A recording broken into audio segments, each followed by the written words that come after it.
ರಾಜಕೀಯಕ್ಕೆ ಬಂದುಬಿಟ್ರೆ breaking news ಹಾಕೊಂಡು ಹೊಡಿತಾರೆ. ಈಗ ಏನಾಗ್ತದೆ, ರಾಜಕಾರಣಿ ಅಂದಮೇಲೆ ಕಾಸು ಕೇಸು ಎಲ್ಲ ಎರಡೂ ಇಲ್ಲ ಅಂದರೆ ರಾಜಕಾರಣಿ ಆಗಲ್ಲ. ಎಲ್ಲರೂ ಅವ್ರವ್ರ ಜೀವನ ನೋಡ್ಕೊಳ್ತಾರೆ. ಆದರೆ ನಿರ್ಮಾಪಕ ಅನ್ಸ್ಕೊಂಡವನು ಮಾತ್ರ ಎಲ್ಲ ಖಾಲಿ, ಅಂಗಡಿ ಎಲ್ಲ ಖಾಲಿ ಆದರೂ ಅಂಗಡಿ ಹೊರಗಡೆ ನಿಂತಿರ್ತಾನೆ. ಸೊ ಹಂಗಾಗಿ ಇವತ್ತಿನ ಸಿನಿಮಾ ಜಾಲಿ, ಇಡೀ ಟೀಮ್ಗೆ ಆಲ್ ದಿ ಬೆಸ್ಟ್ ಹೇಳ್ತೀನಿ ನಾನು.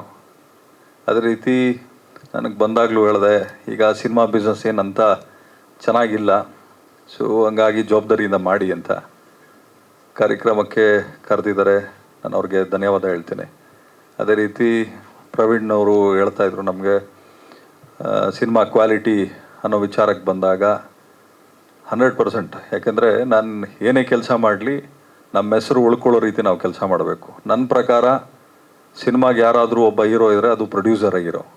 ಇದು ಯಾರೇನು ಮಾತಾಡಿದ್ರೂ ಪರವಾಗಿಲ್ಲ, ನನಗೆ ಅನಿಸಿರುವಂಥದ್ದು. ಏಕೆಂದರೆ ಯಾರೇನೇ ಕೆಲಸ ಮಾಡಿದ್ರು ಬಿಟ್ಟರು ಕೂಡ ಅಲ್ಟಿಮೇಟ್ಲಿ ಅಟ್ ದಿ ಎಂಡಲ್ಲಿ ದುಡ್ಡಿದ್ರೆ ಮಾತ್ರ ಸಿನಿಮಾ. ದುಡ್ಡು ಹಾಕೋನಿಗೆ ಫಸ್ಟು ಗೌರವ ಸಿಕ್ಕಿದಾಗ ಇಡೀ ಸಿನಿಮಾಕ್ಕೆ ಗೌರವ ಸಲ್ದಂಗೆ ಆಗ್ತದೆ. ತದನಂತರ ನಿರ್ಮಾಪಕರು, ಆದ ನಂತರ ನಿರ್ದೇಶಕರು ಬರ್ತಾರೆ. ಡೈರೆಕ್ಟರ್ಗಳಿಗೆ ಒಂದು ಕ್ಲಾರಿಟಿ ತಲೆಯಲ್ಲಿರಬೇಕು. ಏನು ಈ ಹಿಂದೆ ನೀನಾಸಂ ಸತೀಶ್ ಅವ್ರು ಹೇಳಿದರು ಏನಂತ, ಒಂದು ಕ್ಲಾರಿಟಿ ಇರಬೇಕು ಸಿನಿಮಾ ಬಗ್ಗೆ. ನಾವು ಒಂದು ಜಮೀನು ತೊಗೊಳ್ತಾ ಇದ್ದೀವಿ ಅಂದರೆ ಪೇಪರ್ನ ಲೀಗಲಿಗೆ ಕೊಡ್ತೀವಿ, ಲೀಗಲಿಗೆ ಕೊಟ್ಟು ಲಿಟಿಗೇಷನ್ ಇದೆಯಾ ತಿಳ್ಕೊತೀವಿ, EC ಚೆಕ್ ಮಾಡ್ತೀವಿ. ಒಂದು ಹೆಣ್ಣು ತರಬೇಕಾದ್ರೂ ಅಷ್ಟೇ, ಅಥವಾ ಒಂದು ಹೆಣ್ಣು ಒಬ್ಬ ಗಂಡು ಮದುವೆ ಮಾಡಬೇಕಾದ್ರೂ ಪೂರ್ವಾಪರ ಎಲ್ಲ ನೋಡ್ತೀವಿ. ಸೋಷಿಯಲ್ ಮೀಡಿಯಲ್ಲಿ ಒಬ್ಬರನ್ನ ಫಾಲೋ ಮಾಡಬೇಕಾದ್ರೂ ಅವ್ರ ಹಿಂದೆ ಮುಂದೆ ಎಲ್ಲ ಚೆಕ್ ಮಾಡಿ ಫಾಲೋ ಮಾಡ್ತೀವಿ. ಸಿನಿಮಾ ಅಂತ ಬಂದಾಗ ಡೆಫಿನೆಟಾಗಿ ಒಂದು ಎಜುಕೇಷನ್ನು ಪ್ರತಿಯೊಬ್ಬರಿಗೂ ಇರಬೇಕಾಗ್ತದೆ. ಯಾಕೆ ಅಂದರೆ ಒಂದು ಸಿನಿಮಾ ರಿಲೀಸ್ ಆದಮೇಲೆ ಒಂದು ಶುಕ್ರವಾರಕ್ಕೆ ನಿಲ್ಲುತ್ತೋ ಅಥವಾ 5-6 ಶುಕ್ರವಾರಕ್ಕೆ ಹೋಗ್ತದೋ ಗೊತ್ತಿಲ್ಲ. ಅದರ ಸಿನಿಮಾ ಗೆಲ್ಸ್ಕೊಳ್ಳೋವಂಥ ಶಕ್ತಿ ಇರುವಂಥದ್ದು ಯಾರು ಪ್ರೊಡ್ಯೂಸರ್ನ ಅಥವಾ ಹೀರೋ ಅಥವಾ ಕಲಾವಿದರುಗಳಿಗೆ ನೀವು ಕತೆ ನರೇಟ್ ಮಾಡಬೇಕಾದ್ರೆ ಏನು ಅಂದ್ಕೊಂಡು ನರೇಟ್ ಮಾಡಿರ್ತೀರಿ, ನೀವು ಡೈರೆಕ್ಷನ್ ಮಾಡಬೇಕಾದ್ರೆ ನೀವು ಎಕ್ಸಿಕ್ಯೂಷನಲ್ಲಿ ಯಾವ ರೀತಿ ಮಾಡಿರ್ತೀರಿ ಅನ್ನೋ ಕ್ಲಾರಿಟಿ ನಿಮ್ಗಳಿಗಿರಬೇಕು ಸಿನಿಮಾ ಟೆಕ್ನಿಕಲ್ ಟೀಮ್ಗೆ. ಇವಾಗ ನಮ್ಮಂಥವ್ರು ಯಾಕೆ ಸಿನಿಮಾಯಿಂದ ಬ್ರೇಕ್ ತೊಗೊಂಡಿದ್ದೀವಿ ಅಂದರೆ, ಸೊ ಮ್ಯಾಕ್ಸಿಮಮ್ ಸಿನಿಮಾಗಳು ಒಂದು 300-350 ಸಿನಿಮಾಗಳು ಬರ್ತಾಯಿದೆ. ಅದರಲ್ಲಿ ಎಷ್ಟು ಓಡ್ತಾ ಇದೆ, ಎಷ್ಟು ಓಡ್ತಾ ಇಲ್ಲ, ಎಷ್ಟು ಜನ ದುಡ್ಡು ಮಾಡ್ತಾ ಇದ್ದಾರೆ, ಎಷ್ಟು ಜನ ನಷ್ಟ ಅನುಭವಿಸ್ತಾ ಇದ್ದಾರೆ.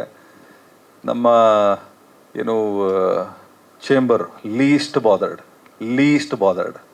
ಸೊ ನಾನು ಪ್ರತಿಯೊಬ್ಬರಲ್ಲೂ ಮನವಿ ಮಾಡ್ಕೊಳ್ಳೋದೇನು ಅಂದರೆ, ಸಂಪಾದನೆ ಮಾಡೋದು ಭಾಳ ಕಷ್ಟ ಇದೆ, ಉಳಿಸ್ಕೊಂಡು ಹೋಗೋದು ಭಾಳ ಕಷ್ಟಪಟ್ಟು ಉಳಿಸ್ಕೋಬೇಕು. ಹಂಗೇನಾದ್ರು ಸಿನಿಮಾ ಮಾಡಿನೇ ನಾನು ಸಂಪಾದನೆ ಮಾಡ್ತೀನಿ, ಸಿನಿಮಾ ಮಾಡೋ ಒಂದು ಹುಚ್ಚಿದ್ರೆ ಆ ಹುಚ್ಚು ಒಳ್ಳೆ ರೀತಿಯಲ್ಲಿ ಇರಬೇಕೆ ಹೊರತು ಶೋಕಿಯಾಗಿ ಯಾವತ್ತೂ ಕನ್ವರ್ಟ್ ಆಗಬಾರ್ದು. ಯಾಕೆಂದರೆ ನಾನು ಎಲ್ಲ ಕಡೆ ಹೇಳ್ತೀನಿ, ನಾವು ಮಾತಾಡಿದಾಗ ನಮ್ಮ ಮಾತು ಕೆಲವೊಬ್ಬರಿಗೆ ಬೇಜಾರಾಗ್ತದೆ, ಇನ್ನು ಕೆಲವೊಬ್ಬರಿಗೆ ಖುಷಿ ಸಿಗ್ತದೆ. ಬೇಜಾರಾಗೋ ಕ್ಯಾಟಗರಿ ಬಗ್ಗೆ ನಾನು ತಲೆನೇ ಕೆಡಿಸ್ಕೊಳ್ಳಲ್ಲ. ಯಾರು ಖುಷಿ ಪಟ್ಟು ನಮ್ಮ ಮಾತನ್ನ ಸೀರಿಯಸ್ ಆಗಿ ತೊಗೊಳ್ತಾರೆ ಅಂಥವ್ರ ಜೊತೆಲಿ ನಾವಿರ್ತೀವಿ. ಈಗ ಜಾಲಿ ಸಿನಿಮಾ ನಾನು ನೋಡಿದೆ, ಏನು ಟ್ರೈಲರ್ ಖುಷಿ ಆಯಿತು, ಎಫರ್ಟ್ಸ್ ಹಾಕಿದಿರಿ. ಮತ್ತು ನಿಮಗೆ ಕಾಮಿಡಿ ಇದನ್ನು ಟ್ರೈಲರಲ್ಲಿ ನೀವು ಒಂದು ಬಿಟ್ಟು ಹಾಕಿದಿರಿ, ಖುಷಿ ಆಯಿತು. ಮುಂಚೆ ಹಳೆ ಸಿನಿಮಾಗಳು ನೀವು ನೋಡಿದ್ರೆ ನಿಮಗೆ ಕಾಮಿಡಿ ಸೀನ್ಗಳೇ ಹೆಚ್ಚು ಕಡಿಮೆ ಒಂದು 20-25 ಸೀನ್ ಇರೋದು. ನಿಮ್ಮ ಕಾಮಿಡಿಯನ್ಸು ನಿಮಗೆ ಅಟ್ಲೀಸ್ಟ್ ಒಂದು 8-10 ಜನ ಕಾಮಿಡಿಯನ್ಸ್ ಇರ್ತಾಯಿದ್ರು. ಈಗ ಅಫೋರ್ಡ್ ಮಾಡೋಕ್ಕಾಗ್ತಾಯಿಲ್ಲ. ಕಾಮಿಡಿಯನ್ಸ್ ಎಲ್ಲ ಹೆಚ್ಚು ಕಡಿಮೆ 5 ಲಕ್ಷ 6 ಲಕ್ಷ ಪರ್ ಡೇ ತೊಗೊಳ್ಳೋರು ಇದ್ದಾರೆ, 50,000ಕ್ಕೆ ನಮಗೆ ಆ್ಯಕ್ಟ್ ಮಾಡುವಂಥವ್ರು ಇದ್ದಾರೆ. ಬಟ್ ಎಲ್ಲದಕ್ಕಿಂತ ಹೆಚ್ಚಾಗಿ ಸಿನಿಮಾಗೆ ಬೆಲೆ ಕೊಡಬೇಕಾಗ್ತದೆ, ಕತೆಗೆ ಬೆಲೆ ಕೊಡಬೇಕಾಗ್ತದೆ. ತದನಂತರ ನಮ್ಮ ಸ್ವಾರ್ಥನೂ ಯೋಚನೆ ಮಾಡಬೇಕಾಗ್ತದೆ. ಒಂದು ಸಿನಿಮಾ ಗೆದ್ದರೆ ಮಾತ್ರ ಒಂದು ಇಡೀ ತಂಡಕ್ಕೆ ಹೆಸರು ಸಿಗ್ತದೆ. ಈಗ ಒಂದು ಸಿನಿಮಾ ರಿಲೀಸ್ ಮಾಡ್ಬೇಕಾದ್ರೆ ಹೆಬ್ಬುಲಿ ಸಿನಿಮಾ, ನೀವು ಹೇಳ್ದಂಗೆ ಹೆಬ್ಬುಲಿಯಲ್ಲೇ ನೀವು ಪರಿಚಯ ಆಗಿದ್ದು. ನಾನು ಸಿನಿಮಾಗೆ ಸುದೀಪ್ ಸರ್ ಜೊತೆಲಿ ಕ್ಲ್ಯಾಪ್ ಮಾಡೋಕ್ಕೆ ಹೋಗಿದ್ದು, ಕೊನೆಗೆ ಆ ಸಿನಿಮಾಗೆ ಪ್ರೊಡ್ಯೂಸರ್ ಆಗಿಬಿಟ್ಟೆ ನಾನು. ಕೊನೆಗೆ ರಿಲೀಸ್ ಟೈಮಲ್ಲಿ ನಮಗೆ ನೋಟ್ ಬ್ಯಾನ್ ಆಯಿತು, GST ಇಂಪ್ಲಿಮೆಂಟ್ ಆಯಿತು. ಅದಾದಮೇಲೆ ರಾಬರ್ಟ್ ಬಂದಾಗ ಕೋವಿಡ್ ಇತ್ತು. ಅವತ್ತು ಹೆಲ್ತ್ ಮಿನಿಸ್ಟ್ರ್ ಇದ್ದರು ಸುಧಾಕರ್ ಸರು. ಅವ್ರ ಹತ್ರ ಹೋಗಿ ರಿಕ್ವೆಸ್ಟ್ ಮಾಡಿ, ಸರ್ ಸಿನಿಮಾ ರಿಲೀಸ್ ಮಾಡ್ತಾಯಿದ್ದೀವಿ, ಮತ್ತು ಥಿಯೇಟ್ರ್ ಏನಾದರೂ ಕ್ಲೋಸ್ ಮಾಡ್ತೀರಾ ಅಂತ. ಇಲ್ಲಪ್ಪ ಇನ್ನೊಂದು 3 ವೀಕ್ಸ್ ಇಲ್ಲ. ಆ 3 ವೀಕ್ಸ್ ಗ್ಯಾಪಲ್ಲಿ ನಾವು ಯಾವ ಮಟ್ಟಕ್ಕೆ ಪಬ್ಲಿಸಿಟಿ ಮಾಡಿದ್ವಿ ಅಂದರೆ, ಈಗ ನೀವು ವಿಜಯನಗರ ಗೋವಿಂದರಾಜನಗರ ನೋಡಿದ್ರೆ ಹೆಂಗೆ ಬ್ಯಾನರ್ಗಳು ರಾರಾಜಿಸ್ತವೆ, ಅದೇ ರೀತಿ ನಮ್ಮ ಪಬ್ಲಿಸಿಟಿ ಇಡೀ ಕರ್ನಾಟಕ ಪೂರ್ತಿ ಹಾಕಿದ್ವಿ. ಅದಾದಮೇಲೆ ಮದಗಜ ಆ ಟೈಮ್ ಬಂದಾಗ ಮತ್ತೆ ಸೆಕೆಂಡ್ ವೇವ್ ಕೋವಿಡ್ ಸ್ಟಾರ್ಟ್ ಆಯಿತು. ಉಪಾಧ್ಯಕ್ಷ ಮಾಡಿದ್ವಿ. ಸೊ ಎಲ್ಲ ಟೈಮಲ್ಲೂ ಒಂದೊಂದು ಅಬ್ಸ್ಟೆಕಲ್ಸ್ ಇತ್ತು. ಏನೇ ಅಬ್ಸ್ಟೆಕಲ್ಸ್ ಇದ್ದರೂ ನಮಗೆ ಬರೋವಂಥ ದುಡ್ಡು ನಮಗೆ ಬಂತು, ನಮಗೇನು ಗೌರವ ಸಿಕ್ತು, ನಮ್ಮ ಗುರಿ ಏನಿತ್ತು ಅಲ್ಲಿಗೆ ನಾವು ಡೆಫಿನೆಟಾಗಿ ತಲುಪಿದ್ವಿ. ಯಾಕೆಂದರೆ ನಮ್ಗೆ ಇಲ್ಲಿ ಕ್ಲಾರಿಟಿ ಇತ್ತು. ಪ್ರೊಡ್ಯೂಸರ್ಸ್ಗಳಿಗೆ ಒಂತಲ್ಲಿ ಹಿಡ್ಕೋಬೇಕಾಗ್ತದೆ. ಪ್ರತಿಯೊಬ್ಬರೂ ಕೂಡ ಸಿನಿಮಾಕ್ಕೆ ಗೌರವ ಕೊಟ್ಟು ಸಿನಿಮಾಕ್ಕೆ ನೀವು ಸೇವಕರಾದರೆ ಖಂಡಿತವಾಗ್ಲೂ ಸಿನಿಮಾ ನಿಮಗೆ ಸೇವೆ ಮಾಡ್ತದೆ. ನೀವು ಸಿನಿಮಾಕ್ಕೆ ಸೇವಕರಾಗಲಿಲ್ಲ, ನಾವೇನಾದರೂ ಸಿನಿಮಾಕ್ಕೆ ಶೋಕಿನ ತಲೆಯಲ್ಲಿ ಹಿಡ್ಕೊಂಡು ಬಂದರೆ ಖಂಡಿತವಾಗ್ಲೂ ಸೈಡಿಗೆ ತಳ್ಬಿಟ್ಟು ಇನ್ನೊಬ್ಬನ ಕರೀತದೆ ಸಿನಿಮಾ ಇಂಡಸ್ಟ್ರಿ. ಸೊ ಹಂಗಾಗಿ ಭಾಳ ಜವಾಬ್ದಾರಿಯಿಂದ ಮಾಡಬೇಕಾಗ್ತದೆ ಸಿನಿಮಾಗಳನ್ನ. ಸರಿ, ಈಗ ಏನಾಗ್ತದೆ, ಮೋರೋವರ್ ಆಡಿಯನ್ಸ್ಗಳಿಗೆ ಆಪ್ಷನ್ಸ್ ಜಾಸ್ತಿ ಇದೆ. ಈಗ ಪ್ರತಿಯೊಬ್ಬರು ಫೋನಲ್ಲಿ ತೆಗೆದು ನೋಡಿದ್ರು ಕೂಡ ಯೂಟ್ಯೂಬ್ ಇರ್ತದೆ, ಇನ್ಸ್ಟಾಗ್ರಾಮ್ ಇರುತ್ತೆ, ಫೇಸ್ಬುಕ್ ಇರ್ತದೆ. ಪ್ರತಿಯೊಬ್ಬರಿಗೂ ಎಂಟರ್ಟೈನ್ಮೆಂಟ್ ಫಿಂಗರ್ ಟಿಪ್ಪಲ್ಲಿದೆ ಸರ್. ಮುಂಚೆ ಥಿಯೇಟ್ರಿಗೆ ಬರೋರು ಎಂಟರ್ಟೈನ್ಮೆಂಟ್ಗೆ, ಇಲ್ಲ ವೀಕೆಂಡ್ ಆದರೆ ಪಬ್ಗಳಿಗೆ ಹೋಗೋರು. ಇವಾಗೇನು ನಿಮ್ಗೇನು ತಲೆ ಕೆಡಿಸ್ಕೊಳ್ಳೋಂಗಿಲ್ಲ. ನಿಮಗೆ IPL ಸೀಸನ್ ಅಂತ ಸ್ಟಾರ್ಟ್ ಆಗಿದೆ, ಫುಟ್ಬಾಲ್ ಸೀಸನ್ ಈಗ ಮುಗೀತು, ಇನ್ನು ಅದೇ ರೀತಿ ನಿಮಗೆ ಬಿಗ್ ಬಾಸ್ ಸೀಸನ್ ಸ್ಟಾರ್ಟ್ ಆಗ್ತದೆ, ಇನ್ನೊಂದು ಯಾವುದೋ ಚಾನಲಲ್ಲಿ ಇನ್ನೊಂದು ರಿಯಾಲಿಟಿ ಶೋ ಸ್ಟಾರ್ಟ್ ಆಗ್ತದೆ. ಹೀರೋಗಳು ನಾವೊಂದು 10-15 ಕೋಟಿ ಕೊಟ್ಟು ನಾವು ಅವ್ರನ್ನ ಎಂಗೇಜ್ ಮಾಡಿದಾಗ ಅವ್ರೋಗಿ ಇನ್ನೊಂದು ಯಾವುದೋ ರಿಯಾಲಿಟಿ ಶೋ ಅಲ್ಲಿ ಕೂತಿರ್ತಾರೆ. ಸಿನಿಮಾಕ್ಕೆ ಜನ ನೋಡೋಕ್ಕೆ ಬಂದಾಗ TVಯಲ್ಲೇ ಫ್ರೀಯಾಗಿ ಬರ್ತಾರಲ್ಲ, ಥಿಯೇಟ್ರಿಗೆ ಯಾಕೆ ಬರಬೇಕು? ಸೊ ಎಂಟರ್ಟೈನ್ಮೆಂಟು ನಿಮಗೆ ಓವರ್ ಫೀಡ್ ಆಗ್ತಾ ಇದೆ. ಈಗ ನಿಮಗೆ ಮಳೆ ಬಿದ್ದಿದ ತಕ್ಷಣ ಹಿಂಗೆ ಬೆಂಗಳೂರು 10 ನಿಮಿಷದ ಮಳೆಗೆ ಮುಳುಗೋಗ್ಬಿಡ್ತದೆ. ಹಂಗೆ ನಮ್ಮ ಸಿನಿಮಾಗಳು ಹೆಂಗಾಗಿದೆ ಅಂದರೆ, ಪ್ರತಿ ಶುಕ್ರವಾರಕ್ಕೆ ಒಂದು 8ರಿಂದ 10 ಸಿನಿಮಾಗಳಿರ್ತವೆ, ಒಂದು ವರ್ಷಕ್ಕೆ 300ರಿಂದ 400 ಸಿನಿಮಾಗಳಿರ್ತವೆ. ಅದರಲ್ಲಿ ಯಾರು ಬಂದರೂ, ಯಾರು ಬದುಕಿದ್ರು, ಯಾರು ಹಾಳಾದರೂ ಗೊತ್ತೇ ಆಗಲ್ಲ. ಈಗ ಏನಾಗ್ತದೆ, ರಾಜಕಾರಣಿ ಅಂದಮೇಲೆ ಕಾಸು ಕೇಸು ಎಲ್ಲ ಎರಡೂ ಇಲ್ಲ ಅಂದರೆ ರಾಜಕಾರಣಿ ಆಗಲ್ಲ. ಸಿನಿಮಾದವರು ಅಂದರೆ ಕಾಸು ಇಲ್ಲದೆ ಸಿನಿಮಾದವ್ರು ಆಗಲ್ಲ. ಯಾಕಂದರೆ ಮೇಂಟೆನೆನ್ಸು, ಬಾಡಿಗೆ, ಅವು ಇವು 108 ಕಮಿಟ್ಮೆಂಟ್ ಇರ್ತದೆ. ಯಾಕೆ ಆ ಮಾತು ಹೇಳಿದೆ ಅಂದರೆ, ಈಗ ನಾವೇ ಮನೇಲಿ ಕುತ್ಕೊಂಡು ಸಿನಿಮಾ ನೋಡಬೇಕಾದ್ರೆ ನನಗೆಲ್ಲ ಸಿನಿಮಾಗಿಂತ ಭಾಳ ಖುಷಿ ಕೊಡುವಂಥದ್ದು 2 ಸಿನಿಮಾ ನಮ್ಮ ಬ್ಯಾನರಲ್ಲಿ ಮಾಡಿರೋದು. ಒಂದಲ್ಲ ಎರಡಲ್ಲ, ಎರಡನೇದು ಉಪಾಧ್ಯಕ್ಷ. ಇವೆರಡು ಸಿನಿಮಾ ಕಾಮಿಡಿ ಮೇಲೆ ವರ್ಕ್ ಮಾಡಿದ್ವಿ. ಈಗ ನೀವೇ ಯೋಚನೆ ಮಾಡಬೇಕು, ಒಬ್ಬ ಚಿಕ್ಕಣ್ಣ ಅನ್ನೋರನ್ನ ನ್ಯಾಚುರಲ್ ಸ್ಟಾರ್ ಅಂತ ನಾವು ಲಾಂಚ್ ಮಾಡಿದ್ದೀವಿ ಅಂದರೆ ಅದು ನಮ್ಮ ಧೈರ್ಯ. ಯಾಕಂದರೆ ನಮ್ಮ ಸಿನಿಮಾ ಮೇಲಿರೋ ಮರ್ಯಾದೆ, ಸಿನಿಮಾ ಮೇಲಿರೋ ನಂಬಿಕೆ, ಆ ಸ್ಕ್ರಿಪ್ಟ್ಗೆ ಹೆಚ್ಚು ಕಡಿಮೆ 2 ವರ್ಷ ವರ್ಕ್ ಮಾಡಿದ್ವಿ. ಈಗ ಸೀನ್ಗಳು ಬರೀಬೇಕಾದ್ರೆ ಡೈರೆಕ್ಟ್ರುಗಳು ಕಾಮಿಡಿ ಮೇಲೆ ಸೀನ್ಗಳು ಬರೀಬೇಕಾಗ್ತದೆ, ಸಿನಿಮಾ ಕತೆ ಮಾಡಬೇಕಾಗ್ತದೆ. ನೀವು ಹೇಳ್ದಂಗೆ ಓಡಿ ಬಡಿ ಅದಕ್ಕೆ OTTಗಳಿದ್ದಾವೆ. ಸೆನ್ಸರ್ ಇಲ್ಲದೆ ನೀವೊಂದು ಸಿನಿಮಾಕ್ಕೆ ಏನಾದರೂ ಒಂದು ಕಾಮಿಡಿ ಮಾಡಬೇಕಾದ್ರೂ ಒಂದು ಪದ ವ್ಯತ್ಯಾಸ ಆದರೂ ಸೆನ್ಸರವ್ರು ಅಲ್ಲೇ ಹಿಡ್ದಾಕ್ತಾರೆ. ಬೀಯಿಂಗ್ ಅ ಪ್ರೊಡ್ಯೂಸರ್ ನಾನು ಜಗಳ ಮಾಡಿ ನನ್ನ ಸೀನ್ನ ನಾನು ಉಳಿಸ್ಕೊಂಡಿದ್ದೀನಿ ಸಿನಿಮಾಕ್ಕೆ. ಡೈರೆಕ್ಟರ್ಗಳು ಮರ್ತೋಗ್ಬಿಟ್ಟಿರ್ತಾರೆ.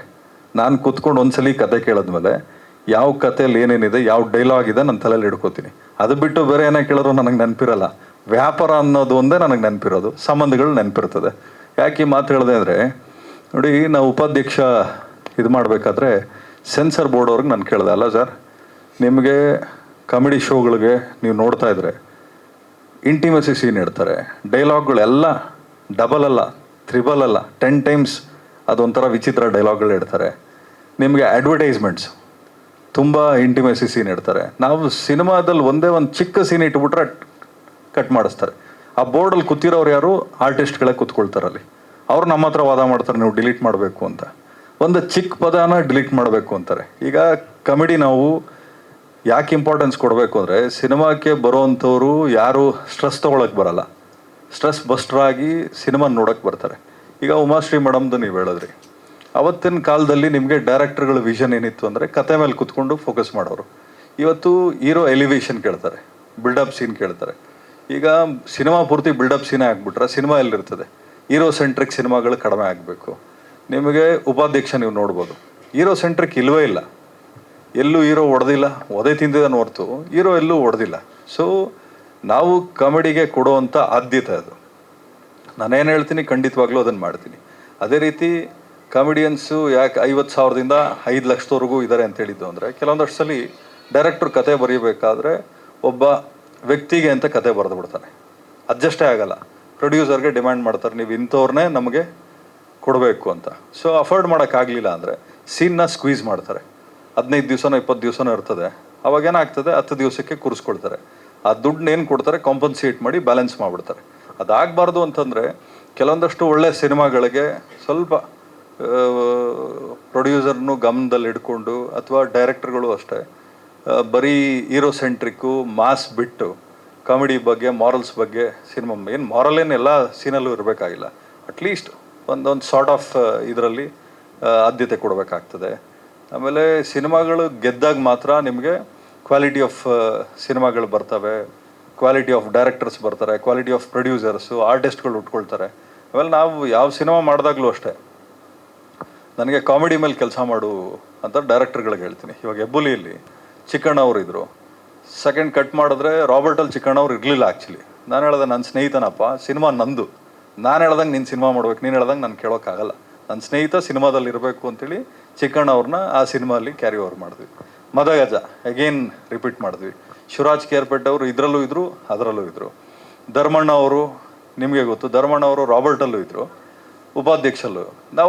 ಒಂದು ಕಂಫರ್ಟ್ ಟೀಮ್ ಅಂತ ಯಾವತ್ತೂ ಇಟ್ಕೊಳ್ಳಲ್ಲ. ಯಾರು ಸಿನಿಮಾಗೆ ಗೌರವ ಕೊಟ್ಟು ಕೆಲಸ ಮಾಡ್ತಾರೆ ನಾವು ಅವ್ರನ್ನ ಕಾಪಾಡ್ಕೊಳ್ಳುವಂಥ ಕೆಲಸ ಮಾಡ್ತೀವಿ. ಆಮೇಲೆ ಇನ್ನು 5 ಲಕ್ಷ ತೊಗೊಳ್ತೀವಿ, ಹೆಮ್ಮೆಯಿಂದ ಹೇಳ್ಕೊಳ್ಳಿ, 50 ಲಕ್ಷ ತೊಗೊಳ್ಳೋವರೆಗೂ ನಾವು ಬೆಳಿತೀವಿ ಅಂತ ಯಾಕೆ ಮುಜುಗರ ಪಡ್ತೀರಿ?